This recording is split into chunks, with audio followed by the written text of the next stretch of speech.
Class 11 আগের ক্লাসে আমরা দেখেছি যে বিভিন্ন সিস্টেমেটিক্স এবং ক্লাসিফিকেশন ট্যাক্সোনমি এগুলো কেন করা হয় বা কাকে বলে। তো আজকে আমরা দেখব যে এই শ্রেণীবিন্যাসের ভিত্তি কত প্রকারের হতে পারে। ভিত্তি নিয়েও এর আগের দিন আলোচনা করা হয়েছে। তো তার মধ্যে যেগুলো আমাদেরকে দেখতে হবে, কি কি ভিত্তিতে কোন কোন কিসের কিসের ভিত্তিতে এই শ্রেণীবিন্যাসগুলো করা হয়ে থাকে। প্রথম যেটা সেটা হচ্ছে অঙ্গ সংস্থানজনিত ভিত্তি। তার মানে একটা প্রাণীর তার গঠন কেমন, তার কি কি অঙ্গ গঠিত হয়েছে বা কি কি অঙ্গ কতটা সুগঠিত হয়েছে, সেই অনুযায়ী যখন শ্রেণীবিন্যাসের ভিত্তি হিসেবে তাকে করা হয়। তারপর হচ্ছে ভ্রূণ তত্ত্বগত ভিত্তি, অর্থাৎ তার এমব্রায়ো বা ভ্রূণের গঠন কিভাবে হচ্ছে, কিরকম ভাবে সেই ভ্রূণের বিকাশ ঘটছে বা ভ্রূণের আকৃতি কেমন, তার বৈশিষ্ট্য কেমন, সেই অনুযায়ী সেটা একটা শ্রেণীবিন্যাসের ভিত্তি হতে পারে।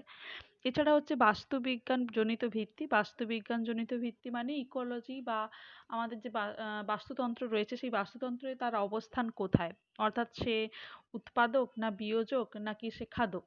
তো তার উপর ভিত্তি করে শ্রেণীবিন্যাস হয়ে থাকে। এছাড়া কোষগত ভিত্তি, কোষের গঠন কেমন, কোষে কি কি বৈশিষ্ট্য রয়েছে বা সে কি একটি প্রাণীর তার কোষের গঠন কিরকম, সেটার ওপর যখন আহ, হয়ে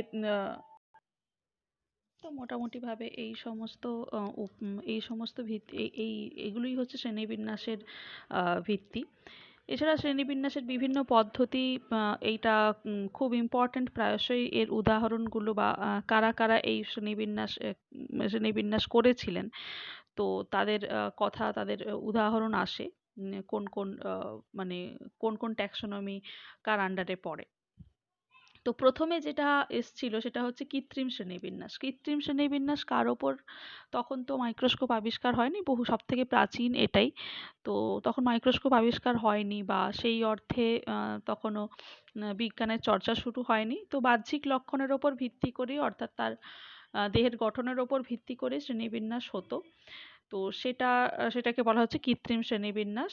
ক্যারোলাস লিনিয়াস থ্রিওফ্রাস্টাস এরা কৃত্রিম শ্রেণীবিন্যাসই করেছেন। এরপর হচ্ছে প্রাকৃতিক শ্রেণীবিন্যাস। প্রাকৃতিক শ্রেণীবিন্যাসের ক্ষেত্রে জীবের গঠনগত সম্বন্ধ তো বিবেচনা করা হয়ই, তার সাথে সাথে জীবকে তার শনাক্ত করে তার নিকট আত্মীয়, মানে তার সাথে আর মিল কাদের সাথে রয়েছে, কতটা মিল রয়েছে বা তার সাথে কোনো যোগসূত্র আছে কিনা, সেগুলো নির্ণয় করা হয়। এবং তার ভিত্তিতে যখন শ্রেণীবিন্যাস করা হয় তখন তাকে বলা হচ্ছে প্রাকৃতিক শ্রেণীবিন্যাস। বেনথাম হুকারের পদ্ধতি হচ্ছে এক ধরনের প্রাকৃতিক শ্রেণীবিন্যাস। এছাড়া রয়েছে জাতিজনিগত শ্রেণীবিন্যাস, এটা সব থেকে আধুনিক। এটা কি না, একটা জীবের উৎপত্তি, বংশগতি এবং তার অভিব্যক্তিজনিত বৈশিষ্ট্যের ওপর গুরুত্ব দিয়ে যখন শ্রেণীবিন্যাস করা হয় তখন তাকে বলা হচ্ছে জাতিজনিগত শ্রেণীবিন্যাস। অর্থাৎ তার বংশগতি কেমন, বা তার ক্রোমোজোমের নাম্বার কিরকম, বা তার ক্রোমোজোমের গঠন কিরকম, বা তার ক্রোমোজোম কোন ধরনের কাজ করে থাকে, বা তার ইভলিউশন কিভাবে হয়েছে, সেগুলোর উপর ভিত্তি করে এই শ্রেণীবিন্যাস হয়ে থাকে। এটা করেছিলেন এন্টলার প্র্যান্টলারের শ্রেণীবিন্যাস এর আন্ডারে পড়ে। তো তোমাদের বইতেই রয়েছে, এটা এটা তোমাদের বই থেকেই নেওয়া। কৃত্রিম শ্রেণীবিন্যাস, প্রাকৃতিক শ্রেণীবিন্যাস এবং জাতিজনিগত শ্রেণীবিন্যাসের পার্থক্য প্রায়শই আসে পার্থক্য লিখতে। তো তোমরা দেখে নেবে, কারোর যদি কোনো অসুবিধে থাকে অবশ্যই আমাকে জানাবে। এরপর আমরা চলে যাব যেটা রয়েছে তোমাদের 5 রাজ্যের শ্রেণীবিন্যাস। 5 রাজ্যের শ্রেণীবিন্যাস প্রথমত কে করেছিলেন, আর এইচ হুইটেকার, 1959। তো 5 রাজ্য মানে তিনি গোটা জীব জগৎকে 5টা রাজ্যে বিভক্ত করেছিলেন।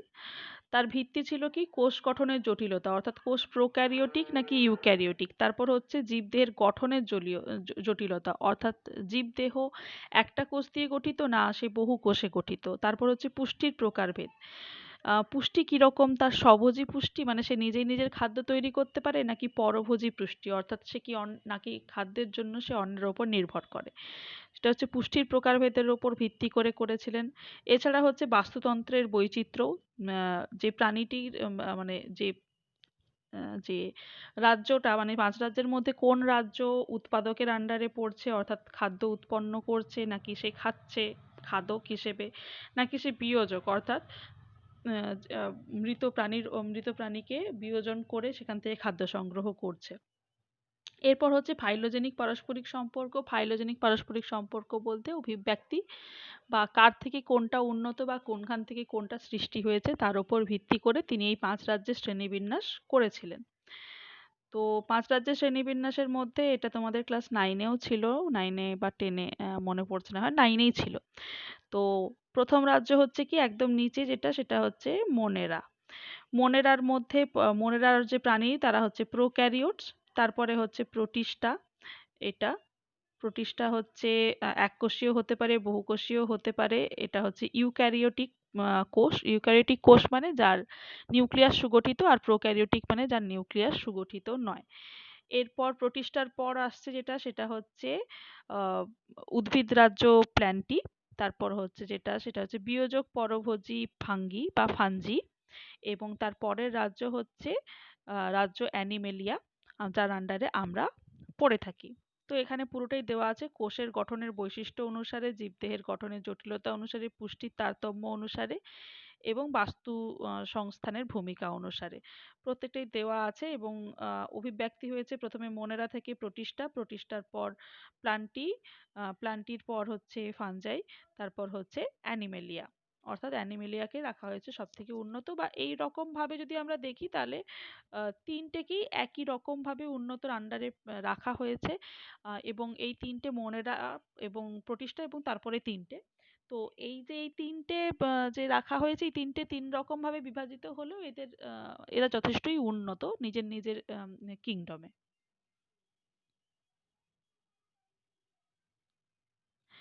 এরপরে আমরা দেখে নেব যেটা, সেটা হচ্ছে প্রথমে মোনেরার বৈশিষ্ট্য দেখে নেব। মোনেরা এককোষী হয়, প্রোক্যারিওটিক হয়, অর্থাৎ এর নিউক্লিয়াস সুগঠিত নয়। কোষ প্রাচীর যেটা, সেটা থাকে হচ্ছে পলিস্যাকারাইড এবং পেপটাইড ও গ্লাইকেন দিয়ে গঠিত হয়। সংগঠিত নিউক্লিয়াস থাকে না, আগেই বললাম। গ্যামেট সৃষ্টি হয় না, ফলে যৌন জনন সম্ভব হয় না। সাধারণত প্যারাসাইটিক হয়, কেমো অটোট্রপিক, অর্থাৎ কেমো অটোট্রপিক মানে জানো নিশ্চয়ই, সেটা হচ্ছে তোমার কেমিক্যালের দ্বারা এরা, মানে বিভিন্ন কেমিক্যাল বলবো না, মানে বিভিন্ন রাসায়নিক পদার্থ থেকে এরা পুষ্টি সব পদার্থ সংগ্রহ করে, বা পুষ্টি এই রাসায়নিক পদার্থের দ্বারা নিজেদের মধ্যে খাদ্য সংশ্লেষ করে থাকে। ফটোট্রপিক এবং সিম্বায়োটিক। সিম্বায়োটিক মানে জানো যে মানে নিজেরা, মানে একে অপরের সাথে সহযোগিতা করে বেঁচে থাকে। এই গেল প্রোক্যারিওটি মোনেরা। মোনেরার আন্ডারে কিছু কিছু প্রাণীর এখানে উদাহরণ তোমাদের বই থেকেই ছবিটা নেওয়া। ব্যাসিলাস, স্ট্রেপ্টোকক্কাস, পাইরেলাম উদাহরণ প্রায়শই পড়ে। স্পাইরুলিনা এক ধরনের অ্যালগি, অ্যাকাইনোমাইসেটিস, অসিলেটোরিয়া, মাইকোপ্লাজমা এক ধরনের এককোষী প্রাণী। এরা পড়ে হচ্ছে মোনেরার আন্ডারে। এরপর আমরা চলে আসবো প্রোটিস্টাতে। প্রোটিস্টাতে এসে আমরা দেখতে পাবো কোষ কিন্তু ইউক্যারিওটিক, অর্থাৎ নিউক্লিয়াস সুগঠিত।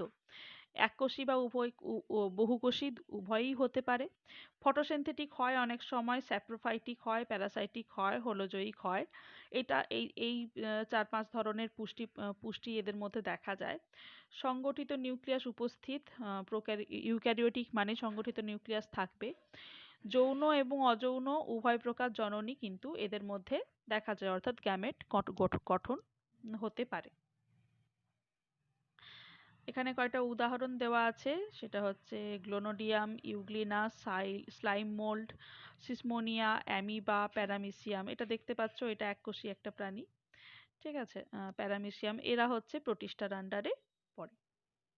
এরপর আমরা যেটা চলে যাব সেটা হচ্ছে ফানজাই। ফানজাই বেশ একটু অন্যরকম বাকি সবার থেকেই। এরা এদের প্রথমত এরা চলন গমনে সক্ষম নয়, আমরা জানি।